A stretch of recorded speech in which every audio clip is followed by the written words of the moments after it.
सहयोग जो है आपको सत्य के दर्शन कराता है।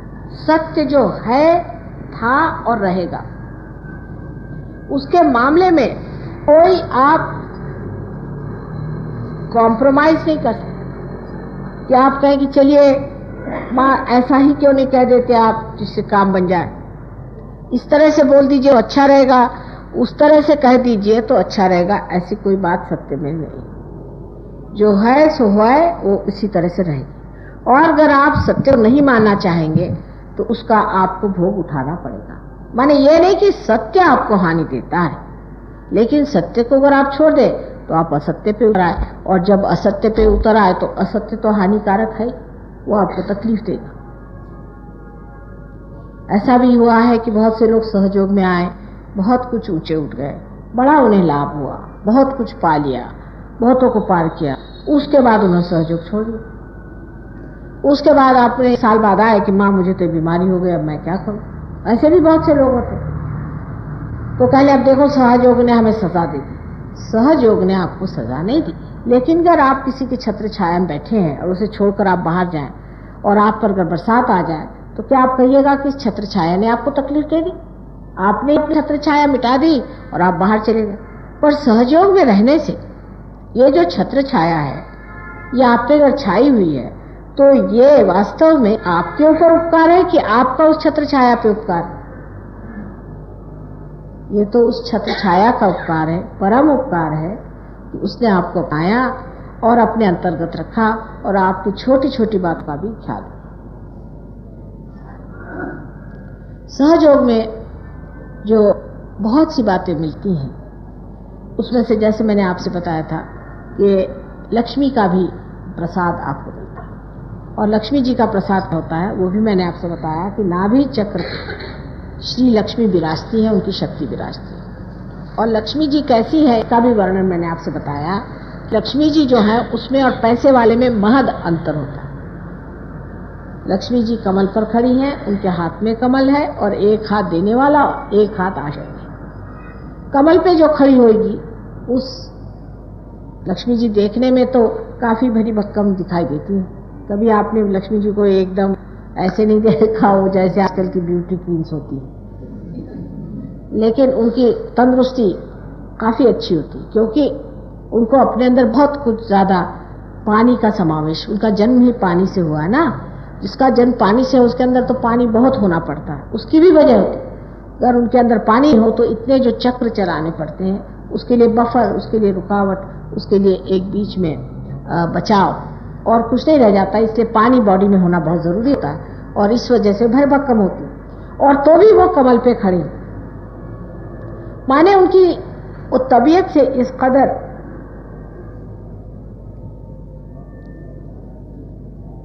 शब्द नहीं हिंदी में, पर जिसे कहना चाहिए कि इस कदर वो सजी हुई हैं या तबीयत से इस कदर वो सधी हुई हैं कि पूरा बैलेंस करके भी, और उनका कोई वजन ही नहीं वो डालती कमल पे, कोई उनका वजन नहीं डालती, यानी अपना बोझा वो किसी पे नहीं डालती। आप देख लीजिए लोग कितना बोझा दूसरों पे डालते। अब जैसे कोई मेहमान आ गए, आते साथ हमारे खासकर सहयोगी लोग भी कभी कभी ऐसा काम करते। ये खासियत हिंदुस्तानी सहयोगियों की भी होती है। जैसे कि आप कहीं से आए, अब दिल्ली में आ गए कोई सहयोगी, तो वो पहले कहेंगे कि साहब यहाँ कुछ आराम नहीं हमें मिल रहा, और यहाँ पे हमें खाने को ठीक नहीं मिल रहा है, यहाँ पे ये इंतज़ाम ठीक नहीं है, वो इंतज़ाम ठीक नहीं है। जैसे अपने घर में तो ये लोग बिल्कुल आलीशान बगीचों पे ही रहते हैं, यहाँ आते ही साथ सबको पता हो जाता है कि साहब यहाँ ये चीज़ ठीक नहीं है, यहाँ फलानी चीज़ अच्छी नहीं है। कोई अगर बम्बई आए तो उनका भी यही है। मतलब आप एक कांटा बन के रहते, हर जगह आप फूल जैसे नहीं रहते, आप कांटे की तरह रहते कि हर आदमी को आप चुपते रहते। हर जगह हर एक को महसूस होना चाहिए कि आप से आए हुए हैं, आप कोई विशेष चीज है, आपको कोई ना कोई विशेष चीज होनी चाहिए। इस तरह से हम लोग अपना जीवन जो है वो सोचते हैं कि हमने बड़ा अपना महत्वपूर्ण कर दिया, और जिस आदमी के ज्यादा रुपया होगा वो उतना ही ज्यादा नखरे करता है। जितना आदमी गरीब होगा अपने देश में उतने उसके नखरे कम होंगे, लेकिन जितना आदमी रईस हो जाएगा उतना उसके नखरे ज्यादा होंगे। और लक्ष्मी जी के कोई नखरे बेचारी के, वो तो कमल पे अपनी खड़ी हुई और पूरी समय खड़ी रहती, कभी ये भी नहीं कहती कि मैं थक गई भाई थोड़ी देर को लेटी जाओ। पूरी समय वो कमल पे अपने शरीर को संभाले हुए, इतने बड़े शरीर को संभाले हुए खड़ी रहती है, बिल्कुल हल्की सी, किसी को महसूस नहीं होता है। ये असली लक्ष्मीपति की निशानी। जिस आदमी में वास्तविक लक्ष्मी है उसका कहीं भी बोझा नहीं लगता है। ऐसा आदमी जहाँ भी रहता है उसका सुगंध, उसका सौरभ सब दूर फैलता है, लेकिन उसकी कोई भी चीज महसूस नहीं होती। कहीं भी वो आपको ये नहीं जताता है कि आप पैसे वाले हैं या आप नहीं हैं, या उसके पास ज्यादा पैसा है या आपके पास इस चीज की कमी है। वो तो इस तरह से रहता है कि किसी को पता ही नहीं चले कि कैसे आए और कैसे गए।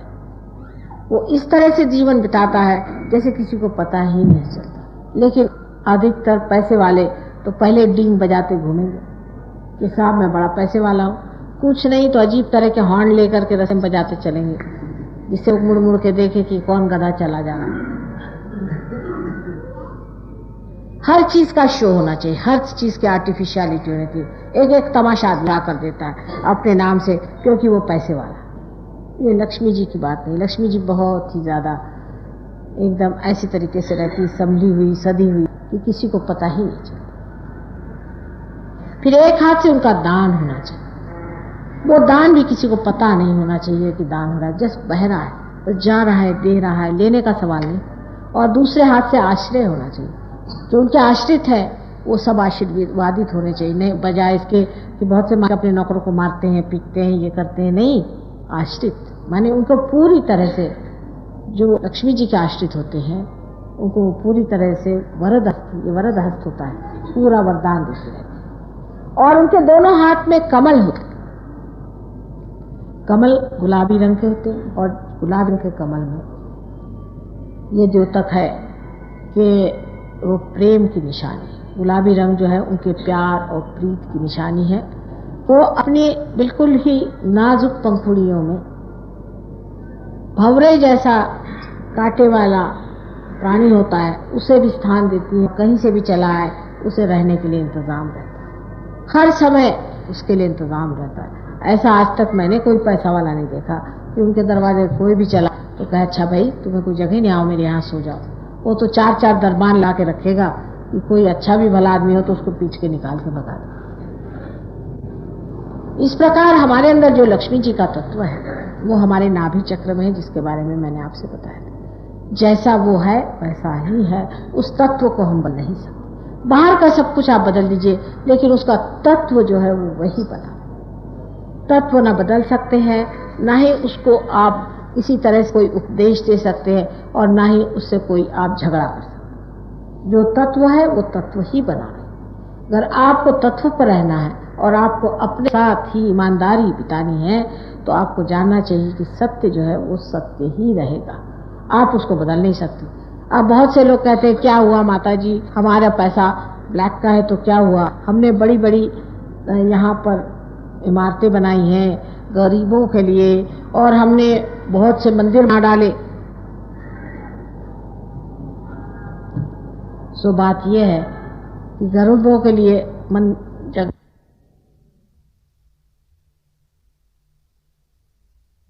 बनाना ये परमात्मा का काम नहीं, ये मनुष्य का काम है। क्या फायदा मंदिर बना बना करके भी क्या फायदा हो रहा है, सो दिखाई दे रहा है आपको। वहां 4 आदमी लगा दीजिए, तो जो आएगा उससे जो नोच खसोट होगा वो लेगा और उसे खाएगा और कहेगा कि साहब मैं पूजा करूं। मंदिरों में भी ब्राह्मण होना चाहिए। ब्राह्मण माने जिसे ब्रह्म को जाना, जिसका दूसरा जन्म हो गया, जो पार हो गया वही ब्राह्मण होता है। आजकल कौन से मंदिर में ऐसा ब्राह्मण बैठा है, उल्टे सब मुझे तो राक्षस ही नजर आते हैं। जहाँ जाती हूँ सारे राक्षस के नमूने, दानव बिल्कुल। जहाँ जाइए वहाँ नोच खसोट, मार पीट, लालच, हर तरह की गंदी और नीच अधम बातें करना, इसके सिवा और कोई काम नहीं आता। ये किसी तरह से भी ब्राह्मण नहीं। असली ब्राह्मण ये होता है जो कि रियलाइज हो, उसी को ब्राह्मण कहना चाहिए, विजय हो, जिसका जन्म दूसरे बार हो। अब ब्राह्मणों के लिए चुनौती है, अगर वो चाहते हैं कि ब्राह्मणों का उत्थान हो तो उन्हें जाकर के बताए कि देखो तुम ब्राह्मणों का नाम बदनाम करो, तुम ब्राह्मण नहीं, तुम ब्राह्मण हो ही नहीं सकते। जो ब्राह्मण वही होता है वो जो परमात्मा के ब्रह्म तत्व को पा गया है, जिसके अंदर से ब्रह्म तत्व बह रहा है, वही स्वयं ब्राह्मण होता है।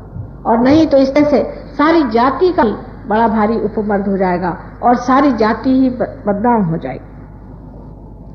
अब इस तत्व को जानने के लिए कि लक्ष्मी तत्व में हम क्या गलतियां करती हैं, मैं थोड़ा सा आपको समझा। लक्ष्मी तत्व जो है, इसके चारों तरफ धर्म का तत्व फैला हुआ है और ये का तत्व 10 गुरुओं से हमें मिला हुआ है। 10 माने ये कि अभी तक ऐसा कहेंगे कि जो मुख्य 10 गुरु हो गए, लेकिन इसका ये मतलब नहीं है कि ये जो मुख्य 10 गुरु हो गए हैं यही हुआ और कोई हुआ नहीं। लेकिन हम मुख्य 10 गुरुओं को सहयोग में मानते हैं, जिनकी शुरुआत आप सोचें तो आदिनाथ से लेकर के और उसके बाद सोक्रेटिस और प्लाओ से, जनक राजा, नानक, मोहम्मद साहब, ऐसे अनेक 10 लोग जो हैं। उसके अलावा भी बहुत से लोग हैं जो कि हम मानते हैं कि अंशावतार हो चुके। जोरास्टर, ये लोग सबके सब एक ही गुरु तत्व के अवतरण, एक ही के। अब इसमें एक याद रखना चाहिए कि लक्ष्मी तत्व में हम कैसी गड़बड़ी करते हैं। ये बहुत ज़रूरी है कि अपने देश में लक्ष्मी क्यों नहीं। बहुत लोग मुझसे पूछते हैं कि आपके देश में रामचंद्र जो वाइब्रेशंस छोड़े, उन्होंने वाइब्रेशंस छोड़े और आपके यहाँ लक्ष्मी तत्व क्यों नहीं। उसकी वजह आप पहली वजह यह है, जहाँ भी आपने भूत विद्या, प्रेत विद्या, श्मशान विद्या और तांत्रिक विद्या, इसमें से कोई सी भी विद्या अगर आपने चलाई तो वहां से जो है लक्ष्मी जी चली जाती है, एकदम लक्ष्मी जी चली जाएगी।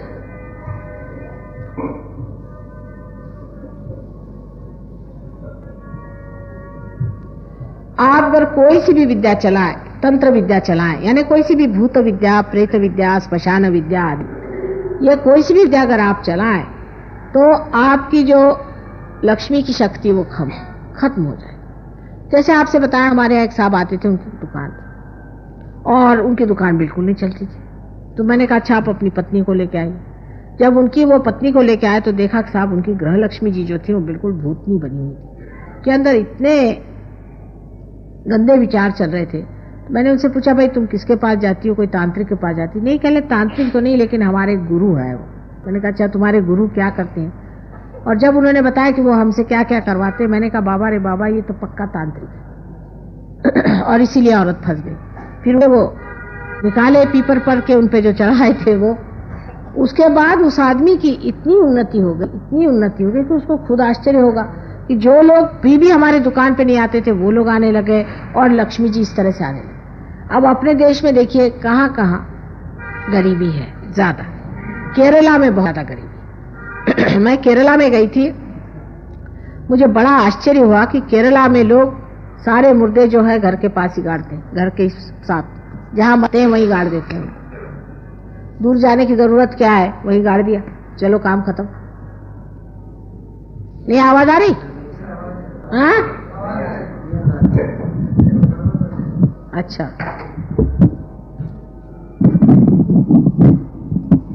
अब जो अब आवाज आई। अब उनकी प्रेत विद्या और श्मशान विद्या में और इस तरह के मुक्ता में कोई अंतर नहीं। माने यह कि जो आदमी मर जाता है उसको ठीक से दफना देना चाहिए, या वैसे किसी भी आदमी को दफनाने की कोई जरूरत नहीं। हाँ अगर कोई साधु हो जाए, या साधु माने ये नहीं कि जो उपास करता है और इधर उधर कपड़े पहन के गेरुए घूमता है, वो नहीं। जो पार हो जाए, जो आदमी पार है, जो संत हो गया, जो पार हो गया, उसको जलाया नहीं जाता अपने देश, उसको कभी भी नहीं जलाया जाता, उसको समाधि कहते हैं। उन्हीं की समाधि हो सकती है। यहाँ तो अरे गहरे सबकी जहाँ देखिए वही समाधियां खड़ी हुई। और जब कोई आदमी ऐसा मरता है जो पार नहीं है, तो उसको बेहतर है कि जला ही देना चाहिए, जिससे उसके अंदर की सारी बाधाएं निकल जाती है और वो सब तरह से एक बार फिर से जन्म लेता है, उसकी पूरी स्वच्छता हो जाती है। क्योंकि आप जानते हैं आँख की विशेषता ये है कि वो कंचन को भी यानी सोने को भी एकदम खरा कर दी। इसलिए ऐसे आदमी को जला ही देना चाहिए, एक सीधा हिसाब है। लेकिन लोग उसको घर ही में गाड़ देते हैं वहां। जब हम वहाँ देहात में गए तो मैंने कहा यहाँ कहाँ भूत के पास ले आए, सारी स्मशान नगरी तो बिल्कुल स्मशान है। वो कहा कि कैसे? मैंने कहा यहाँ सारे तो मर्दे गड़े दिखाई दे रहे मुझे। उनसे पूछा कल, हाँ यहाँ कम से कम 2 साल से यही चल रहा। मैंने कहा क्या तुम लोग सब घर में ही गाड़ते हो? तो पता ये हुआ कि एक बार इन्होंने शंकराचार्य, आदि शंकराचार्य, वो भी शिष्य तत्व, बहुत बड़ी चीज है वो, उनको मना किया था कि आप अपनी माँ को जला नहीं सकते, माँ को आप जला नहीं सकते। तो उन्होंने केले के पत्तों से, केले के पेड़ से अपनी माँ को जला दिया। और तब उन्होंने शाप दिया था कि तुम लोगों को भी कोई चीज जलाने को नहीं मिलेगी और तुम लोग अपने घर में ही गाड़ना पड़ेगा। लेकिन वो शाप बड़ा महंगा गया, क्योंकि ये लोग वाकई घर में गाड़ने लगे हैं उस शाप की वजह से।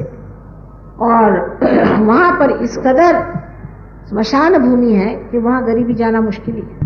हालांकि वहां जाकर के काफी हमने मेहनत करी इस बात को लेकर के और लोगों को समझाया कि भाई यहाँ मत गाड़ो, बाहर गाड़ा करो और यहाँ की गरीबी नहीं सकती। दूसरी चीज ये है कि जहां पर मनुष्य आलस्य की ओर मुड़ता है वहां गरीबी आ जाती। आलसी लोग, माने सबसे ज्यादा आलसी लोग इस देश में बंगाल में, उनसे आलसी आपको कहीं नहीं मिले। मैं पहले सोचती कि लखनऊ के लोग सबसे आलसी। जब मेरा ससुराल लखनऊ में है, मैंने देखा कि इनका सूरज ही 11 बजे उगता है, तो इनका क्या होने वाला। मैं 4 बजे उठने वाली, मैं महाराष्ट्र की हूँ। महाराष्ट्र में बेचारे पत्थर से खाना निकालते हैं, उनको सारा मेहनत पत्थर से करनी पड़ती है, तो वहाँ तो 4 बजे उठ करके बेचारे मेहनत करते हैं। यूपी के लोगों को मैंने देखा कि बहुत ही आलसी लोग हैं, महा आलसी। लेकिन जब मैं बंगाल गई तो मैंने कहा इनका सानी कहीं नहीं मिलेगा। अब लंदन गई तो लंदन में मैं सोचती हूँ कि सबसे महा आलसी इंग्लिश लोग, ये तो बड़े ही आलसी होते हैं। अब हिंदी में बोल रहे हैं तो बताने में कोई हर्ज नहीं।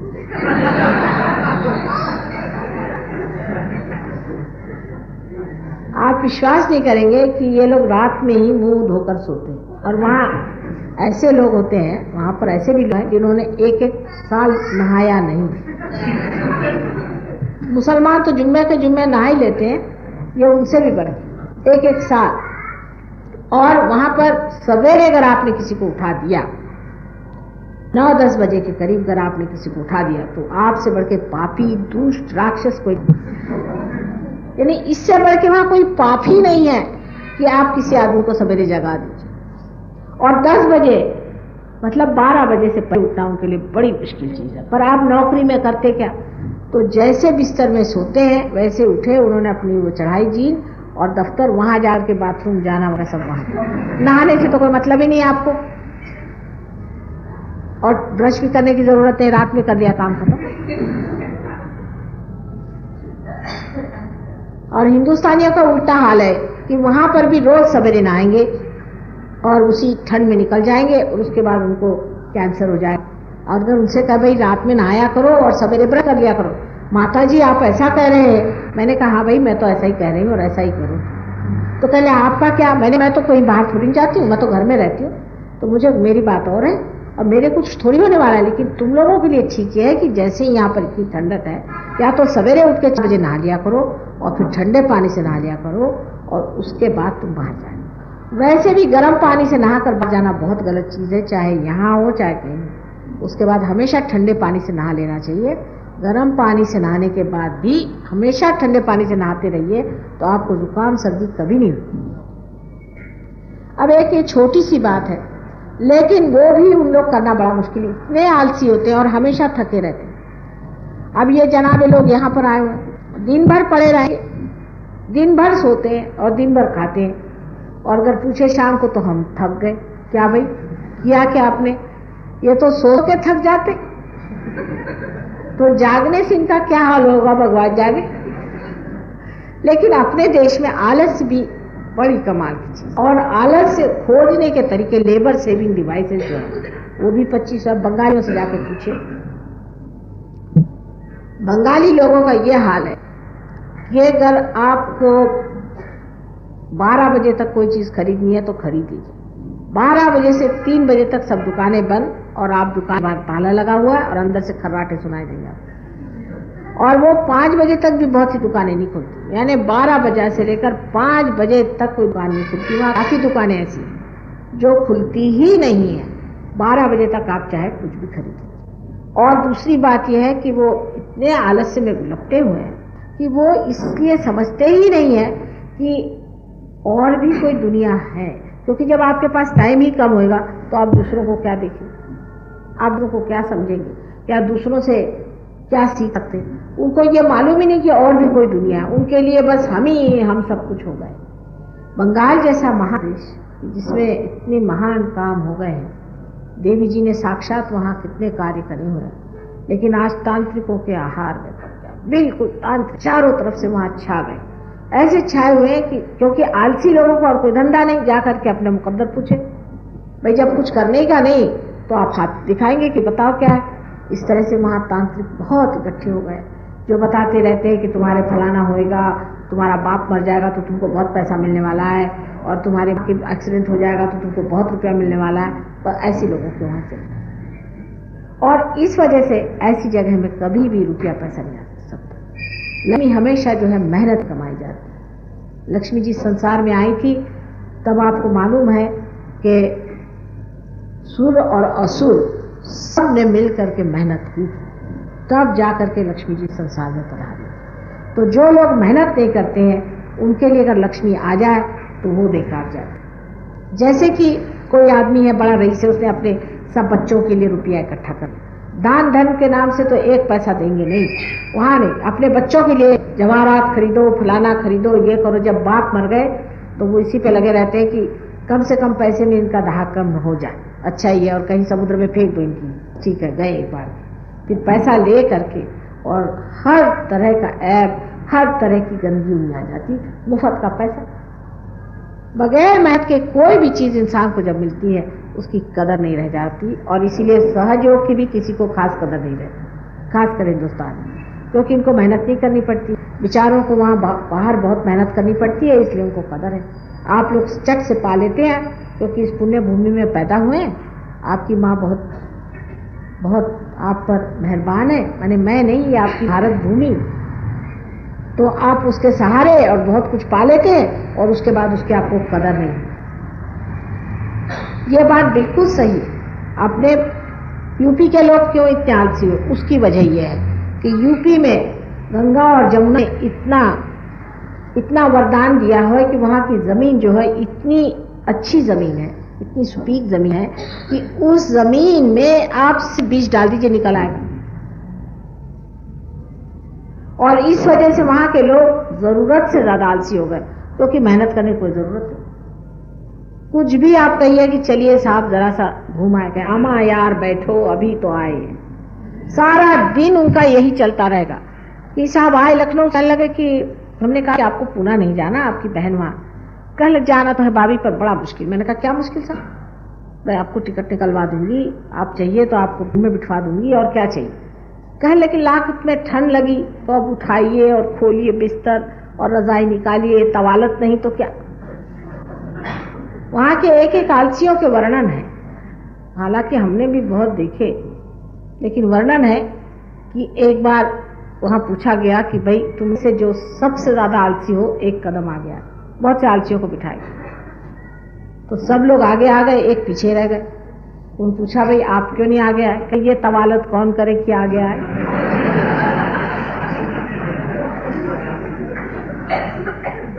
और इस आलस्य के वजह से ही ये जो घर का जो राजकारण है ये शुरू हो जाता है। इसलिए सबसे ज्यादा राजकारणी जो है ये यूपी वाले, इनसे बढ़ के और कोई राजकारणी नहीं। आप देख लीजिए मैं जो बात कह रही हूँ सच है या नहीं। आप किसी भी यूपी वालों से जब बात करिए तो समझ लीजिए इसमें राजकारण जरूर चलेगा। हाँ सहयोगी है दूसरी बात, अब वो राजकारण ऐसे चलेगा इधर से उधर बात कह दी और आप बैठे रह गए। उन्होंने हमारी ये कहा, कहले हाँ भाई हमसे तो यही कह रहे थे, और जाके आपका उनसे दुश्मनी हो गई, हो गया झगड़ा और ग्रुपबाजी हो गई। उसकी वजह ये टाइम बहुत है, आपको कोई मेहनत करने की नहीं, मुफ्त में आपकी माँ दे रही है, आप खा रहे हैं पी रहे। जिसके पास बहुत टाइम होता वो ये करता, और इसके मामले में इतने यूपी वाले सतर्क हैं और उनको इतनी इस मामले में घमंड है कि आपको आश्चर्य होगा। उनको अपने गरीबी का तो ख्याल ही नहीं। हमारे एक सर्वेंट साहब यूपी के थे, बड़े गंदे थे और बर्तन गंदगी से मानत मद्रास के साहब आए। तो मैंने कहा देखो तुम इतने गंदे हो, अब सब मद्रासी लोग यहाँ नौकर हो जाएंगे और तुम लोग सब नौकरी से निकल जाओगे, तुमको मेहनत करनी चाहिए। तो कह ले कि देखिए हम तो मेहनत क्या करेंगे, इन्हीं को नौकर बनाइए, अब तो हम राज करने वाले। उन्होंने कहा वाह भाई वाह, सभी लोग ये राज कर रहे। ये जो दिमागी जमा खर्च है ये बहुत ज़्यादा वहाँ हो जाता है जहाँ हर चीज़ आसानी से मिल जाती है और जहाँ मेहनत करनी पड़ती है। पंजाब भी अच्छी भूमि है, लेकिन वहाँ हर समय बाहर से आफत बनी रही। हर समय पंजाब में बाहर लोग छाते रहे, ये लोग मेहनत। जो मनुष्य मेहनत नहीं करेगा, वहाँ अगर लक्ष्मी जी रह जाए तो जो कहिए सो। ऐसे ऐसे हमने खानदान देखे हैं कि जिनके यहाँ अशर्फियाँ भरी पड़ी रहती थी और लोग जैसे पेट्रोल पीते हैं उस तरह से एक लकड़ी से गिना करते थे कि कितने इंच अब बचा हुआ है। और आज ये हालत है कि आप पूरा टटोल लीजिए तो सिवाय धूल के वहाँ कुछ। बड़े खानदान इस तरह से मिट गए, आलसीपना। सहयोग के लिए आलस जो है उसका दुश्मन है। कोई भी सहयोगी के लिए आलस, I am saying that for सहज is laziness is the worst enemy.